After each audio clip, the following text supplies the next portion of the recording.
Okay, we're going to keep bringing in the ties, what we've learned into the current lesson. I love that stuff.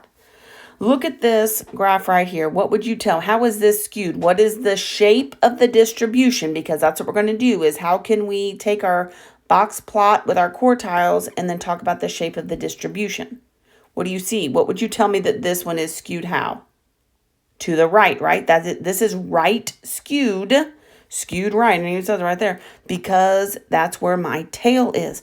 Look at this. That's my minimum, quartile 1, median, quartile 3, and the max. Where is the tail on my box and whisker? Ah, same thing, you guys. Same thing. You are still looking at the tails. That's how I know that this is skewed right, because this tail is longer. What about this being symmetric? What do you see? Roughly the same. Now, here's the deal. Nothing is going to be exactly perfect. Well, I can't say nothing. Rarely are you going to have something that's exactly perfect. Oh, this perfect bell curve and this perfect, setup.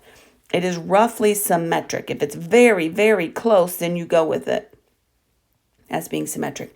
The tails, like this, is skewed left. The tail really has to be longer to make that happen. All right. If it's basically as close as possible, then you go with symmetric. Does that make sense? Okay. So it has to be more obvious there.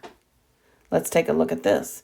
Now, I'm not going to have you draw these because we have quite a bit of data in here, but I also like this example because it is a double box and whisker plot. So you're taking these two pieces of data and you're looking at them in box and whisker plots, these box plots right next to each other. And a lot of times they're used for that reason, as being able to compare two pieces of data visually, which is nice. Okay, so let's check out what's happening. In the Space Lab Life Sciences 2, led by Paul X. Callahan, 14 male rats were sent to space. The red blood cell mass in millimeters of the rats was determined when they returned. A control group of 14 rats was held, obviously that's a typo, under the same conditions except for space flight as the space rats. And their blood cell mass was also measured. So you have a control group stayed at home, right? The exact same conditions except for being in space. And then you had those that actually went to space. And so here is who was in flight and then the control group. All right, that's in that table. We're going to construct a side-by-side box plot, boom, for the red blood cell mass for the flight group. And does it appear that they were affected? That's what we want to know. All right, so looking at this, here is my median for the control group. Here is my median for those that flew. Here is my quartile 3, quartile 3, quartile 1, quartile 1. Now they do overlap, right? So you can see that it is overlapping, but are the red blood cell mass, is it affected?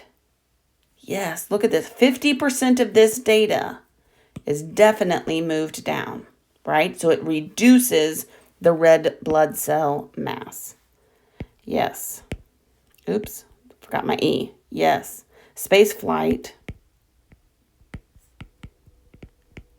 reduces red blood cell mass. And so that's what they did before they sent people up there, right? They wanted to see how this was going to be affected. So then they chose to send rats up there in a control group. And so then they can see how that is affected. Right? So this was not happening yesterday. This was past. If you ever get a chance to go to the National Air and Space Museum in DC, it's really cool. And they talk a lot about this kind of stuff. So it's pretty cool. So I would recommend that. All right. But for our intents and purposes, just looking at these side-by-side box plots, that's why we have this different level of showing what this looks like, is you can really see, okay, obvious 50% of my data. This goes way out, and that's just another way to represent, and you can make a comparison. Nice. You guys are doing great. Keep up the good work. I'm so proud of you.